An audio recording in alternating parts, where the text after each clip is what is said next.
An Escalade? Now that's big pimpin'. Sure is. Some would say this Cadillac is a true rapper's delight. See, to a certain generation, the MTV generation that grew up on Jackass, Pimp My Ride and Britney Spears, Toxic, Video, the Cadillac Escalade is an icon. A true totem of hip-hop culture and urban excess. But it's also a big deal for Cadillac.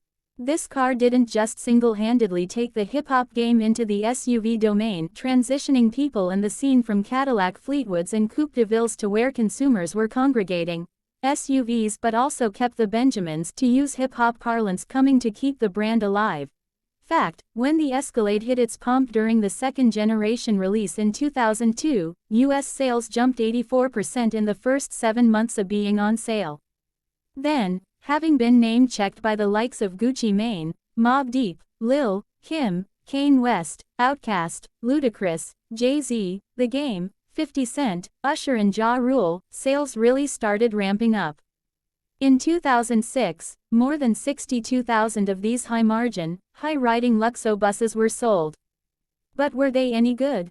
Not really. Don't get me wrong, they would do wonders for your street cred. And fantastic for throwing some 30-inch Forgiato rims on so you could rent them out for rap videos. But as a true luxury car, it was lacking in quality, finesse and dynamic ability, especially compared to its European rivals. Well, what's changed? Pretty much all those things.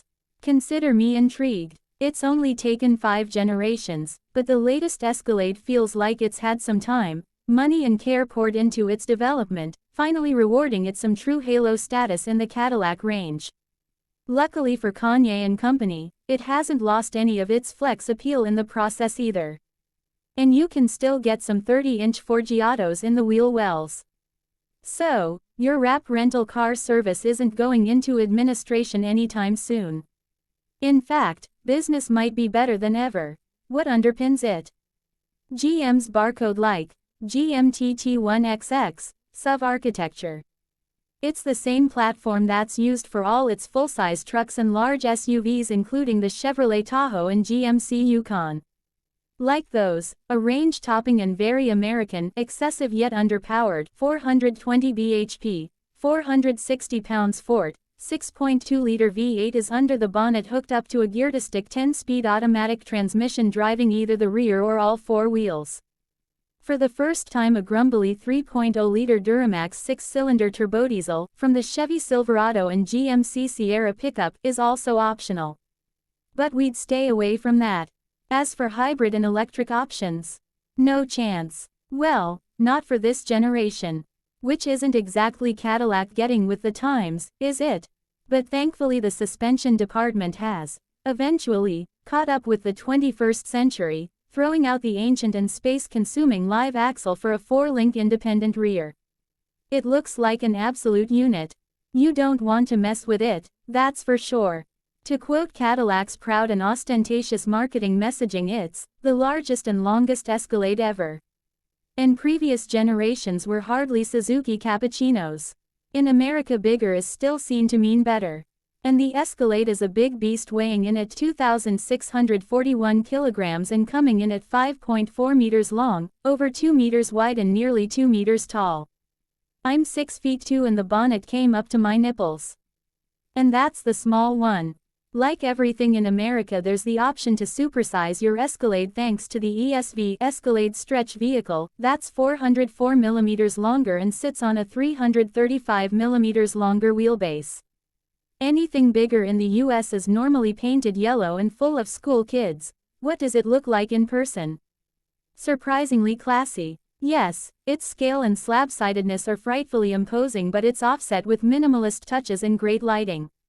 The headlights and vertical DRLs and taillights are thin and simple, which add a sense of fragility to the design, while the tick-up C-pillar is an attempt at flair. Like the rest of Cadillac's cars, you can now spec the Escalade in either a luxury trim that chromes everything up, sport, which blacks everything out. But 22-inch wheels come standard on everything. What's the inside like? Big, but not as big as you'd expect from the outside. There are 3 rows of 2 proper chairs and acres of space if you leave the last row flat in the floor. Masterfully, the materials inside have improved with fewer scratchy plastics around the lower door panels, lower dash and transmission tunnel with more leather, fabric, wood or piano black inserts being placed everywhere. Faux leather is used in the base luxury trim, but all other trims receive the real deal, with platinum models getting soft semi-aniline hides. Leather-covered dash and door panels, aluminium speaker grills, and last year's notable interior trend, jazzy adjustable interior ambient lighting.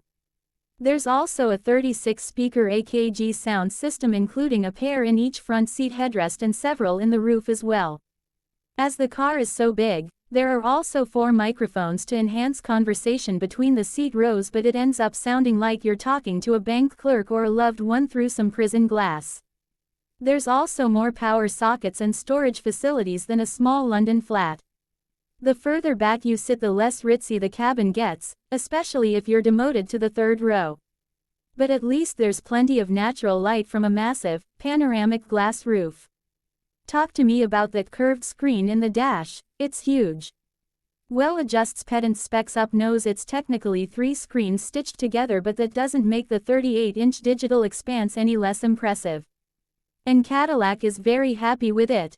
It's carried over from its Escalade concept car and features a trio of separate curved OLED display screens that sweep across from the gauge cluster to a responsive touchscreen for the infotainment. This OLED jewelry instantly makes the Escalade feel more premium and luxurious than before. Hidden in the screens is more tech, including an augmented reality camera view and optional night vision, all vividly projected given the resolution is double that of a 4K TV. What's it like to drive? In a short space of time, us Europeans have become incredibly accustomed to smaller capacity turbocharged engines and the inherent low-down torque that comes with them. The Escalade's V8 doesn't have that. It feels remarkably old school, having to bury your foot to climb the rev range to eventually get some power. It also drinks fuel in the process, we're talking 9 mpg when you're clogging it. But, like an American football player, once it's up and moving it can chug along with 0–60 miles per hour happening in 6.1 seconds. Which feels odd in something so utterly vast. But it does make a good old school V8 noise doing that. It's just rather uncouth in something that's meant to be so wafty.